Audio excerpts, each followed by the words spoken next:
The world of Subnautica 2 contains a variety of mysteries, from the new virus to the fate of the Axum people. Today we'll be exploring many ideas, from possible theories to things explicitly told in the game. Notably, Subnautica 2 is currently in the beginning stages of its early access, so some of the info presented may become outdated on full release. However, without further ado, we will start with the surface of the iceberg. The Corabacterium was a bacteria from the original Subnautica game on 4546b, which was cured by Riley Robinson. However, due to presumably Altera's mishandling and mutation of the virus, it got out, leading to a galactic pandemic, as seen in the various voice logs in the Voices from the Beyond podcast. Altera is a transgov organization that seems to specialize in everything from mostly technology and transportation of goods. They have major political power in the galaxy and are the ones promoting the various journeys to Zazora in Subnautica 2 after the story of Riley Robinson.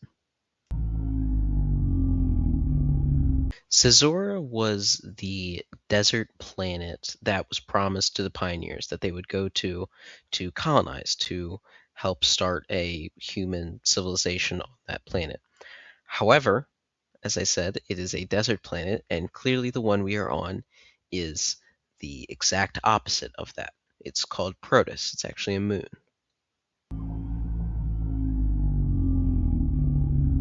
The cicada is quite simply the ship that Altera used to transport the colonists to Zazora. It's seen in many pieces, as seen with the original Subnautica game, where there was various fragments of the Degassi ship and the Aurora. They can be found scattered throughout the game. Now we'll be moving on to the safe shallows level of the iceberg, where this goes into some speculation and still some concrete evidence. The Pioneer program, as described in the Voice from Beyond audio series, is essentially Altera's attempt to colonize another planet. It is heavily propagandized in the game. It's the reason for the existence of Cicada. The Cicada was the ship that would take the pioneers, as they're called, to the planet of Zazora for colonization. For easy transportation, people are stored effectively as digital information, similar to if you've ever seen Star Trek. When someone is being transported, that state they're in is effectively the state they're in on the ship. It's not like hibernation. The proteovirus is the new infection in Subnautica 2. It's distinctly different from the Kara, as it's a virus, and the Kara was a bacteria. There are two types of proteovirus. There's proteovirus alpha, which is the main version, which specifically it mixes around genes in animals. And there's the beta strain, which is what's called the bloom. If you've seen those angel combs, the bloom cankers that are around them, that's the beta version. Overall, though, the proteovirus comes from the world tree. The Axum bacterial sample glitch is a mouthful, but it refers to a glitch where, of the 5 Axum bacterial samples in the acid pools near the metal farms, if you were to open them, sometimes they will glitch into the ground, and you simply cannot retrieve them. And since there's only 5 and they can't be made in the metal farms, you effectively lose access to one of the rarest materials in Subnautica 2. So this is kind of on the drama that is going around with Subnautica 2. In the original game, you had the ability to kill things. You had a knife. You had a repulsion cannon. You could crash into things with your vehicles. However, in Subnautica 2, quite literally the only thing that can die is you. And the developers have made it clear that they have no intention of changing that. So maybe in the future they'll make it so certain fish can't kill each other, as it looks kind of goofy right now with a mirror breach eating a nibbler mango and he just doesn't take any damage. But currently, something like the survival knife just doesn't exist in Subnautica.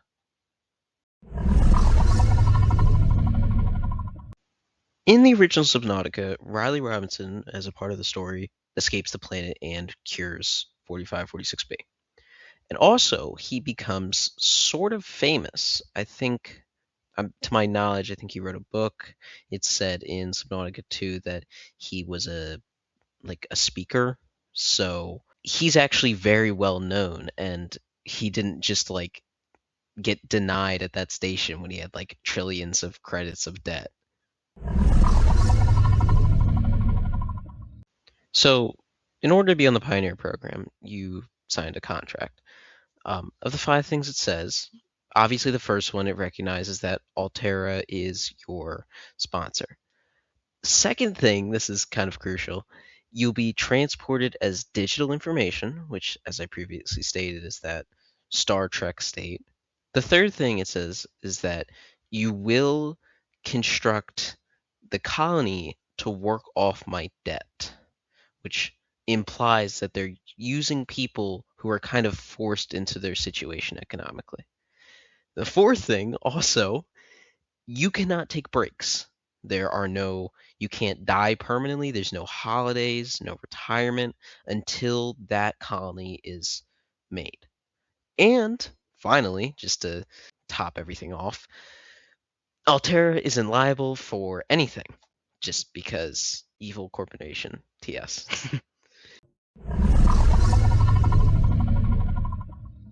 Finally, the Rosetta Stone, which can be found in the current endgame area.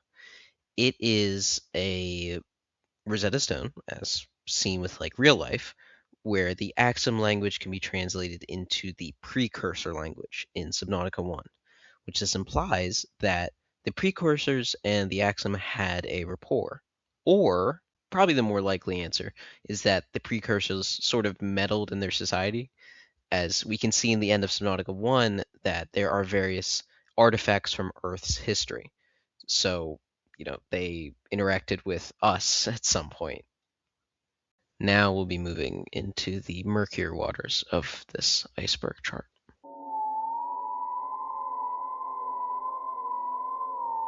So there are a variety of Easter eggs in Subnautica 2, but the 3 I want to highlight here is 1, this purple angry face, which can be found in the big hole next to the life pod. Then there's this clam thing with googly eyes on the outskirts of the void. It's actually in the early end of early access zone. And finally, this DJ looking thing. So the Great Jaw is implied to be hunted by the Collector. The one we see in game that is alive is juvenile, and it's the only one of its kind. There are several Great Jaw shells in the Collector zone, and also various dead coral crab, which implies that the Collector hunts both of these, making it, as I guess, a victim. So in settings, there is actually a profanity filter for multiplayer. What my guess is this for is eventually they're going to add a chat, which you can type in, so that way they filter out, bad words for, I guess, kids and stuff. But in universe, there is actually a conversation between two twins who discuss the fact that they can't swear in English. And it's implied that Noah altered their minds to not be knowledge of the fact that they can't swear.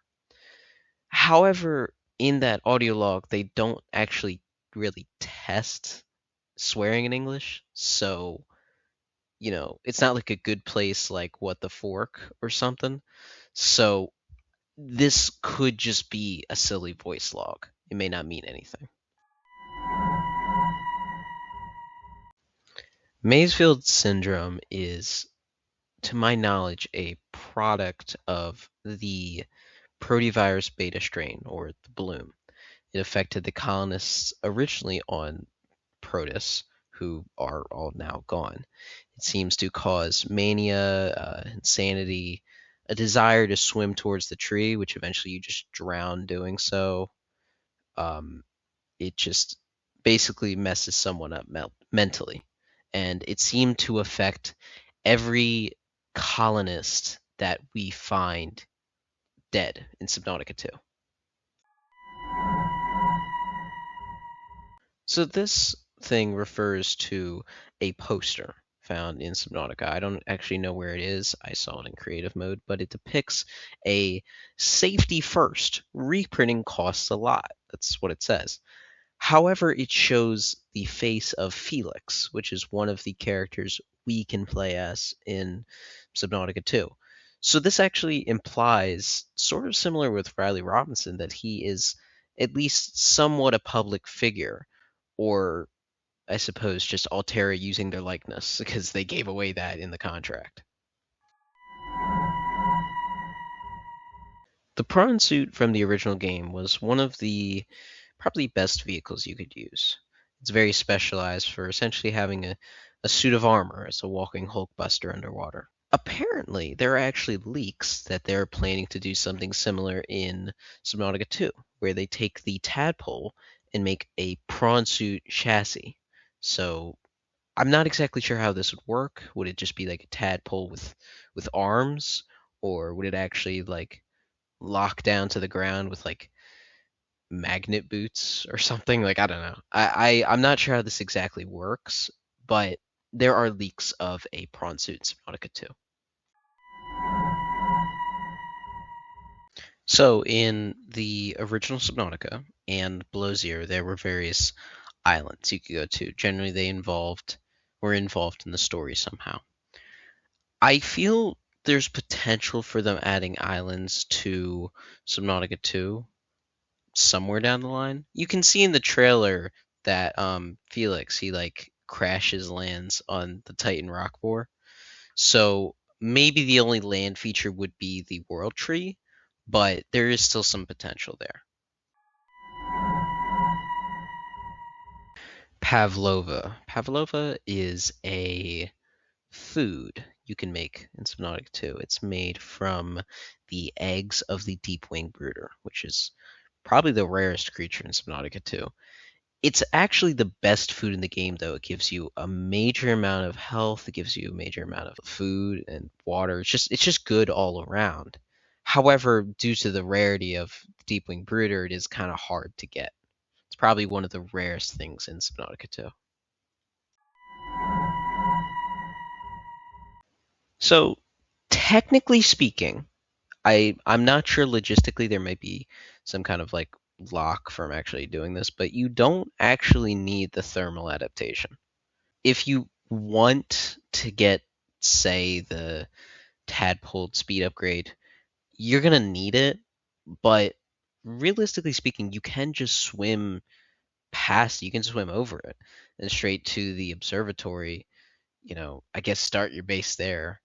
And yeah, I don't you don't really need it.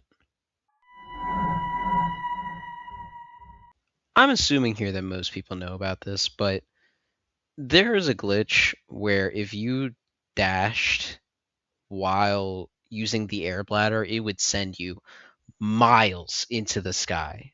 I'm not sure if you could replicate it on your own. I've only ever experienced it in multiplayer, and I was the host. So I didn't actually experience that flight for myself, but I've seen it. It sends you like at least a kilometer into the sky for some reason. Okay, this is sort of in reference to another video game called Soma, which is about, this is going to be spoilers, but it's about a person who undergoes some kind of procedure which takes a scan of his brain, and eventually that scan is uploaded into like a robot in the future. And the whole game is it's underwater in this like facility It discusses the nature of like consciousness and like what it means to be alive. But I just figured it was important pointing out as possible inspiration for Subnautica 2, which also follows something similar. It was in Soma, at one point you have to transfer bodies, and it simply copies the consciousness. It's not like an actual transfer. So, similar to in game, if you die, it transfers your memories back to the new body. So it's like, did I actually die? Is that me? Is it really me? Am I effectively immortal? All these philosophical questions relates a lot to Soma. In fact, there's an excellent video by, I think, Beam Buddy. I'll put it like a picture to his channel. I mean, I'm a minor channel. I'm not, I'm not helping support in any way, but like, he has an excellent video showing the philosophical nature of Soma if you're interested in that game. Now we move further into the depths of Subnautica 2's deep lore.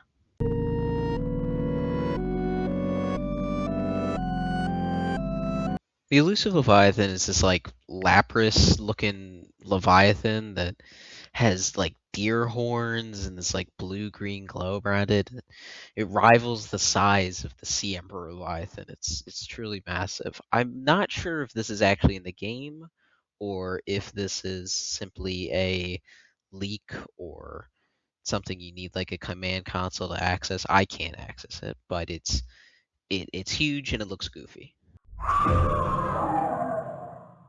So towards the end of your current early access Subnautica playthrough, Noah will tell you that apparently you are about 20,000 light years from Earth, making you the farthest humans from Earth.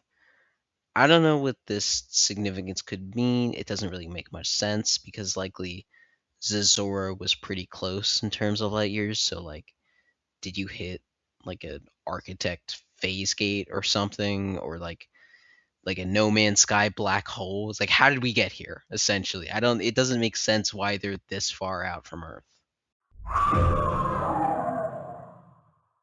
So in Subnautica 1, the void would presumably go on endlessly. However, once you reach 8,192 meters deep, you would be teleported to the surface. In Subnautica, it actually beats that out by about 2,000 meters. The deepest, at least I've found, you can go is 10,486 meters deep. Once you reach that area, the game just like bugs out. None of the inputs work.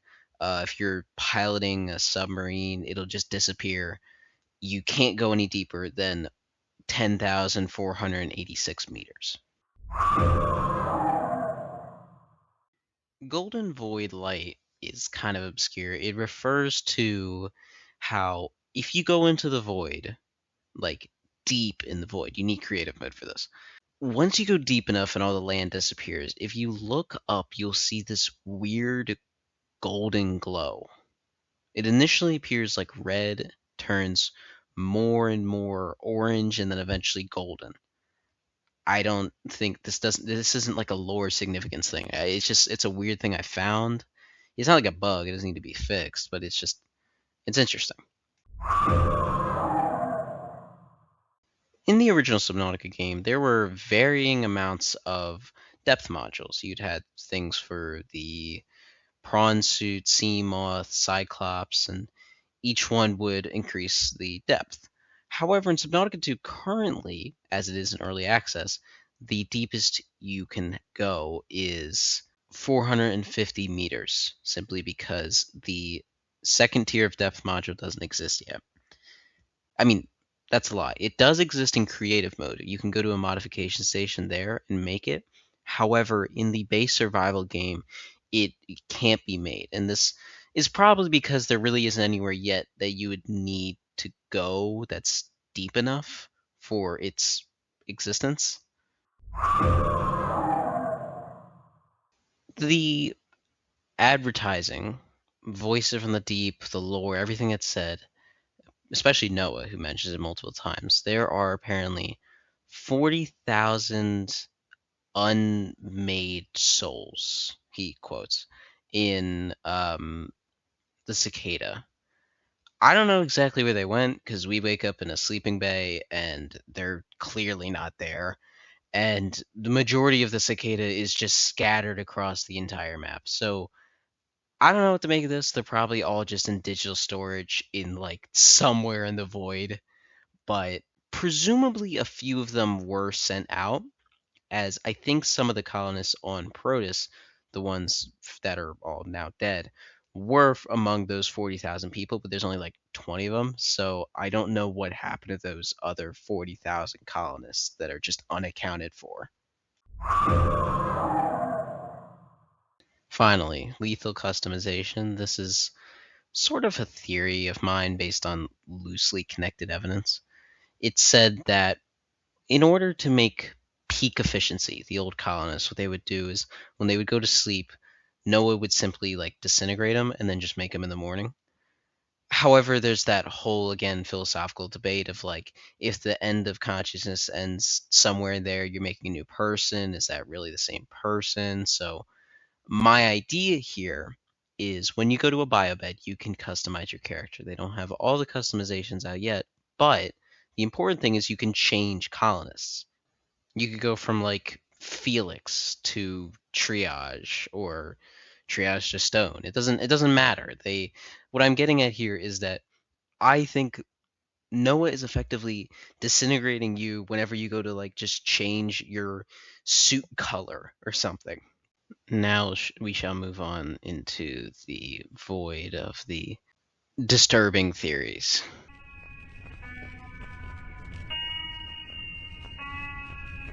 Protus is, well, I mean, I'm not monetized yet, but I don't want to say it. This is sort of loosely based on a theory in the original game, where in Subnautica, right at the beginning, you're hit in the head with this panel. You black out, wake up, life pod's on fire, you play the game normally. The idea is that you died right there. So the idea here is that when that life pod crashed without a parachute, you died. It's the same theory. I think it makes more sense in the sequel rather than the original, because if it's someone's mind like slowly degrading over time, they wouldn't. Riley Robinson, if he died, would have to create the entire world of Subnautica on his own. However, saying it's real, which it is, it's confirmed to not have been a dream.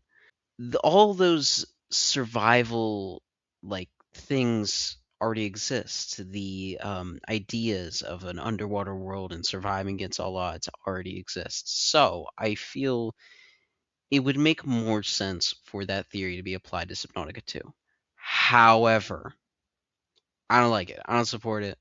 It falls apart when you consider the whole multiplayer aspect. It's like, is this like a divine punishment or something? Like it's a survival game. Just let it be a survival game. Don't try to make it into something it's not.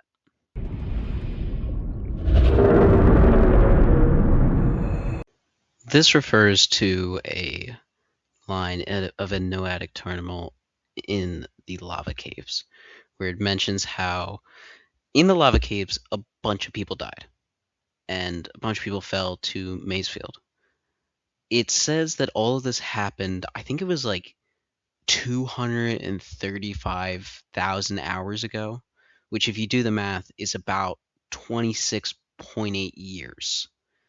Meaning that everything in the survival game happens almost 30 years prior to you waking up and learning about it.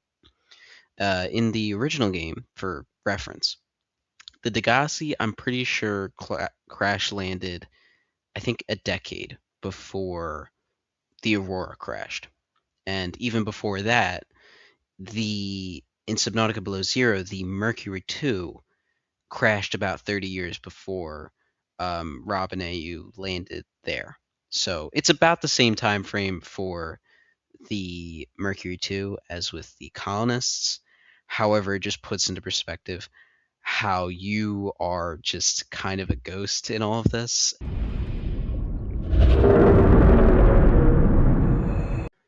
This duplicate clones idea comes from a FAQ from the PDA. One specific line, it says explicitly, "What if I get reprinted and then my old body wakes up?" And then the second line, "This outcome is illegal and should be prevented by the testate protocol in your neural nanosystems." My issue with this is it's not that specific. It's very vague. It doesn't say that definitively this can't happen. It says this outcome is illegal, not impossible. And it says it should be prevented, not that it will be prevented. So I feel like it gives the possibility of like a Mickey 17 kind of thing to happen, because although it does say testate protocol, whatever that means, it seems very like loosey goosey about it. Like it's just like, yeah, it's fine, it's illegal, but it won't happen. You're good. So I don't know. It leaves the room if you could have like that one Fallout vault where there's just a bunch of Garys. You could have something like that. I don't know. It's weird.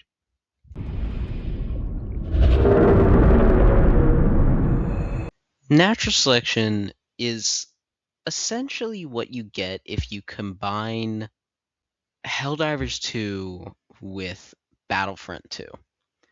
It's a like team gameplay thing where you have aliens versus these marines. The aliens are the evolution of the Kara bacterium.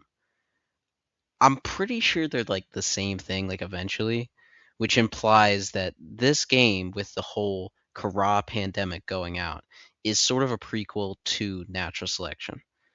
However, I think they're gonna make a few more Subnautica games, so like I think it's a prequel in a sense that the Phantom Menace is a prequel to the Rise of Skywalker.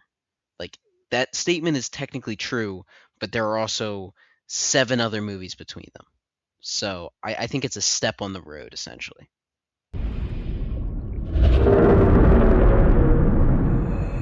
Finally, the final entry, Noah being sentient.